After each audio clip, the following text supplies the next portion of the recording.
இன்றைய அமைச்சரவை கூட்டத்திலே மத்திய அமைச்சரவை கூட்டத்தில் 2 முக்கியமான முடிவுகள் எடுக்கப்பட இருக்கின்றன. ஒன்று, இந்தியர்களுக்கு கைவிலங்கு போடப்பட்டு அமெரிக்காவிலிருந்து இங்கு சட்டவிரோதமாக குடியேறிகள் என்ற நாடு கடத்தப்பட்ட இந்தியர்கள் குறித்து என்ன அடுத்த கட்ட நடவடிக்கை என்ன என்பது குறித்தும், அவர்கள் ஏகப்பட்ட சொத்துக்களை அங்கு சம்பாதித்து விட்டு தற்போது ஏழைகளாக இங்கு வந்திருக்கிறார்கள். எனவே அந்த சொத்துக்களை மீட்டெடுப்பது குறித்தும் மிக முக்கியமான முடிவினை இன்று மத்திய அமைச்சரவை கூட்டத்திலே எடுக்க இருக்கிறார்கள்.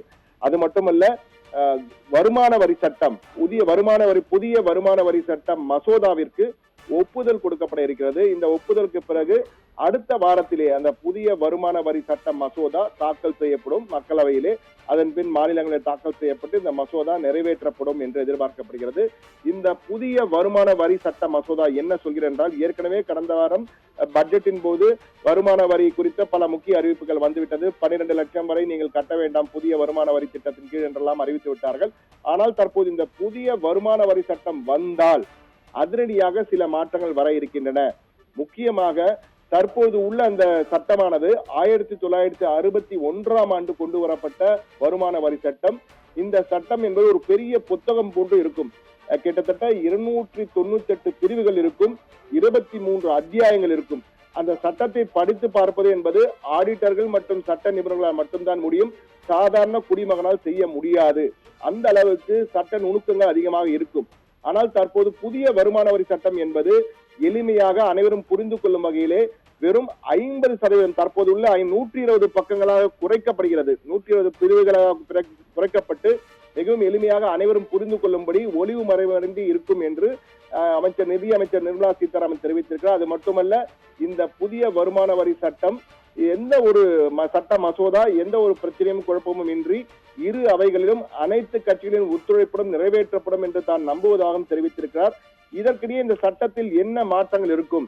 ஏற்கனவே இப்போ வருமான வரி குறித்து அனைவரும் தெரிந்திருக்கிறது. 12 லட்சம் வரை கிடையாது என கூறியிருக்கிறார்கள். என்ன மாற்றங்கள் வரும் கூறிய என நிதி அமைச்சகத்தை தகவலை விசாரித்த போது நிதித்துறை செயலாளரே துகின் காந்தே பாண்டே அவரே நேரடியாக செய்தியாளர்களிடம் தெரிவித்த கருத்து என்னவென்றால், இது எளிமைப்படுத்தப்பட்ட ஒரு நடைமுறையாக இருக்கும்.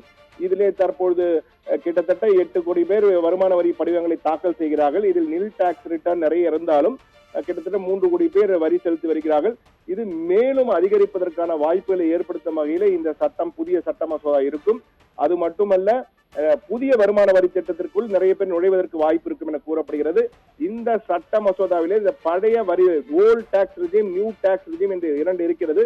இந்த ஓல்ட் டாக்ஸ் ரிஜிமை இன்னும் 2 ஆண்டுகளுக்கு முற்றிலுமாக நீக்குவதற்கு வாய்ப்பு இருக்கிறது என கூறியிருக்கிறார்கள். ஆனால் இந்த புதிய சட்ட மசோதா வந்தால் அதில் புதிய வருமான வசூலிப்பு முறையிலே ஏதேனும் மாற்றங்கள் வருமா, கார்பரேட் டாக்ஸிலே ஏதேனும் மாற்றம் வருமா போன்ற மாற்றங்கள் ஏதேனும் இருக்குமா என்பது சட்ட மசோதா தாக்கல் செய்யப்படும் தான் நமக்கு தெரிய வரும். ஆனால் ஏதோ ஒன்று இருக்கிறது என்பதை மட்டும் சூசகமாக கூறிக்கொண்டிருக்கிறார்கள். எனவே அடுத்த வாரம் நாடாளுமன்றத்தில், குறிப்பாக மக்களவையிலே இந்த புதிய வருமான வரி சட்ட மசோதா தாக்கல் செய்யப்படும் பொழுது நிச்சயமாக ஒரு சர்ப்ரைஸ், ஒரு ஆச்சரியமோ அல்லது அதிர்ச்சியோ காத்திருக்கிறது. அது ஆச்சரியமா அதிர்ச்சியா என்பதை சட்ட மசோதா தாக்கல் ஆகும் போதுதான் நமக்கு தெரிய வரும். நிக்கிதா.